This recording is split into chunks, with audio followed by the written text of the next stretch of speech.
Hello guys, hope you're doing great. Welcome to my book club. Today we have a book called Financial Freedom by Grant Sabatier.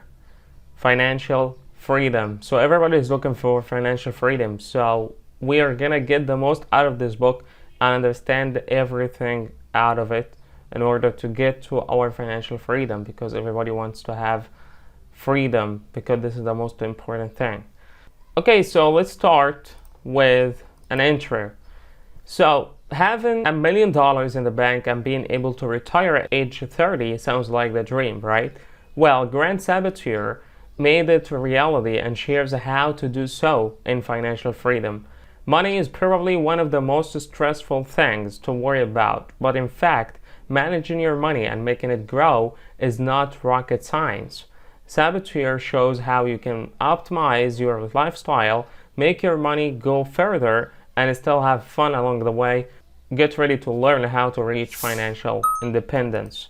Okay, so we're gonna know about everything and about how to deal with money, because a lot of people don't have a lot of information about it and don't know how to deal with money because they all have problems with money. Everybody has. Okay, so what's the road to financial independence? What is the road to financial freedom? So let's find out. Grant Sabatier tried to follow the conventional path to wealth and security. He went to a top university, studied hard, and got good grades, and even managed to secure a job offer before graduating. He then started working for an analytics company, thinking that he was on the sure path to financial independence. However, he was making big trade-off. His office was a 4-foot wide cubicle in a barely ventilated dark office park 2 hours away from where he lived. His job was so exhausting that when he got home, he wouldn't be able to do much except for watching some TV. Nevertheless, he was so worried about his next day at work that he would not be able to go to sleep before eventually rolling out of bed again the next morning at 4:50 a.m. And for what? Sabatier was living from paycheck to paycheck as he made just enough money to cover his expenses. He didn't save any money and eventually was fired from a job because he wasn't making the company enough money either. That was how he found himself back with his parents, aged 24, with $2.62 in his bank account. If this story sounds familiar to you, you aren't alone in that. According to surveys, 69% of Americans have less than $1,000 in savings, so they live just one disaster away from poverty and homelessness. The situation is even direr for millennials. In the US, millennials have an average income of $35,592 a year, which is less than half of what their parents made at the same age. On top of that, the average student loan debt is $36,000, so it's no wonder that retirement in 3 or 4 decades seems impossible to most. Sabatier decided that he had enough. He wanted financial independence, which for him meant saving $1 million and retiring as soon as possible. And after studying countless books and blogs on financial advice, he actually managed to do so 5 years later. The good news is you can do it too, and it's a lot easier than you might think. The way you have been taught to think about money is incorrect, incomplete, or obsolete. You don't have to give up on the small things you enjoy or track every penny you spend in order to become financially independent. All it takes is a different approach to thinking about and looking at money. So there are 7 stages of financial freedom. So let's get to know them. Before you can start your journey toward financial freedom, you need to figure out your goal. What exactly does financial freedom means to you?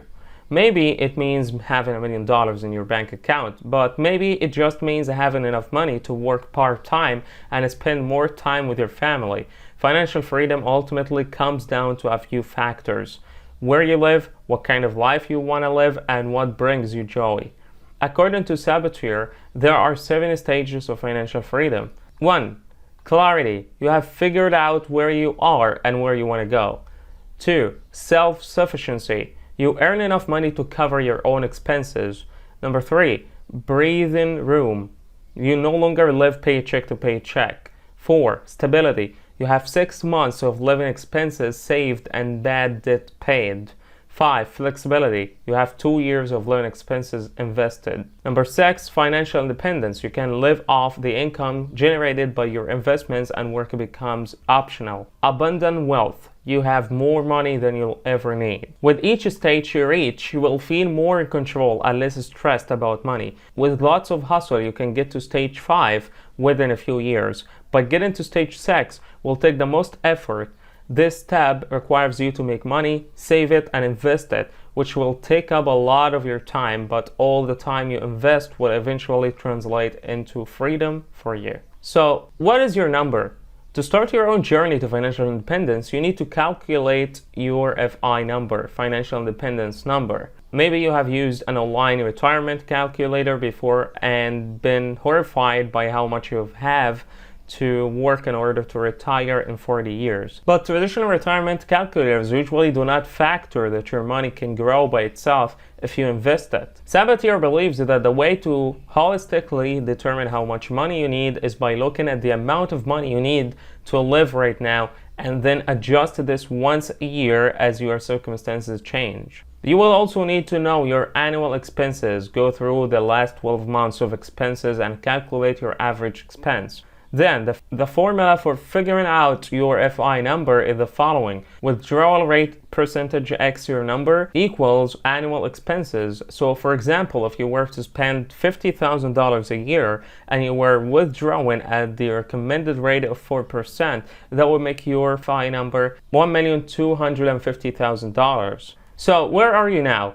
Once you have figured out your goal, you should get some clarity in your finances. Where are you now on your road to financial independence? To find this out, you will have to calculate your net worth, which is probably the most important number in your financial life. Your net worth is the difference between your assets and your liabilities. Your assets are anything that you own that has value, like cash, jewelry, a house, a car, or investments. Liabilities are any kind of debt you owe, such as credit card debts, mortgages, or student debts. To calculate your net worth, you simply need to subtract your total liabilities from your total assets. If you have a lot of debt, your net worth might actually be negative. Many people, including the author, have started out this way, though, and still managed to gain financial independence in a short space of time.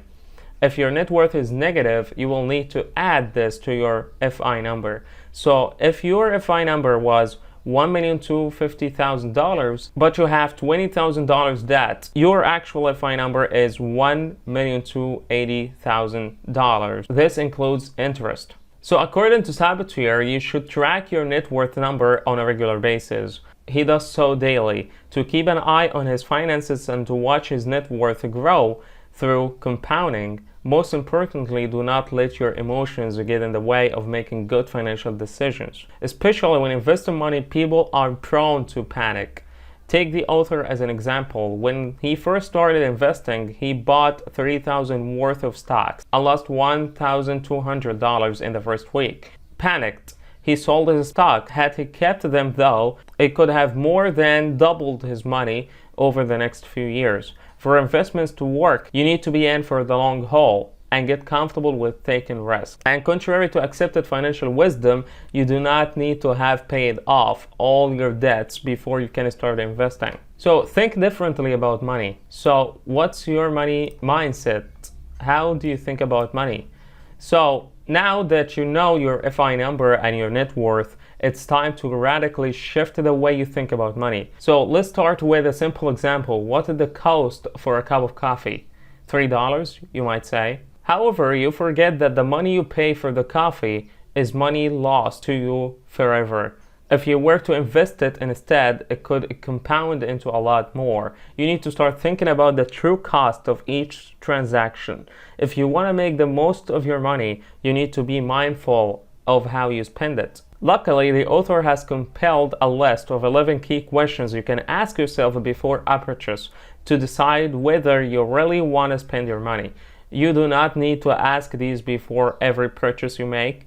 but maybe save them to your phone or carry a copy in your wallet to stop yourself from spending money unnecessarily. You will quickly realize that most things are actually a lot more expensive than they appear to be. Before you can ask these questions, you will need to know your real hourly rate, how much money you are actually making. This includes the time spent outside your paid hours preparing for work, commuting, etc.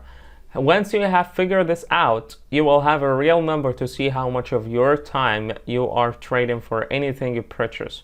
So here are the questions you should ask yourself before you buy anything. So there are 11 ways to think about money before you buy anything. Number 1, how happy will this purchase make me? Consider not only today, but also tomorrow, next week, or next month.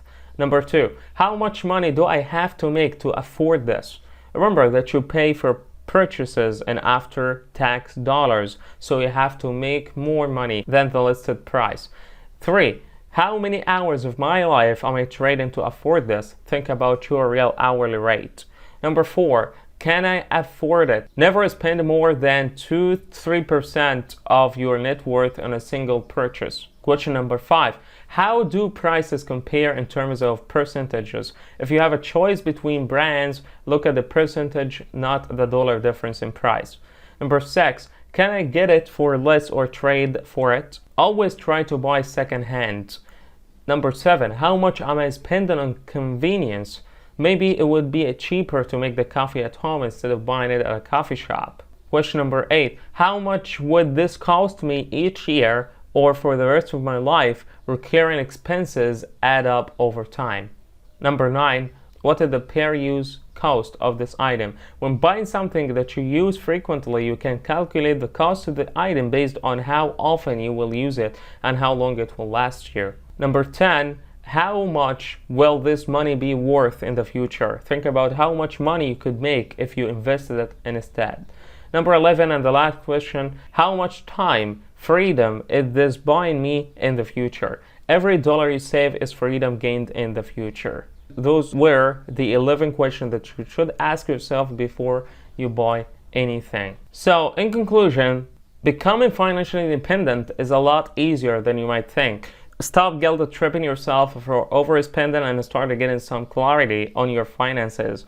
Financial Freedom is an international bestseller. Korean Hex wrote about it for the US News and World Report. Financial Freedom changed my life. Reading it showed me a new way of looking at money and work that's opened my eyes to how life ought to be lived. Grant's book will not only guide you to financial freedom, it'll teach you to stop being limited by conventions and what you think you can and cannot achieve. So that's it, guys, for today's summary. I hope you enjoyed it. So this book is really great. Okay, I really highly recommend it to you if you want to read the whole book. But, you know, we got the most out of it, of course. I hope you got benefit from it and you can use it in your life and to get to the financial freedom you want.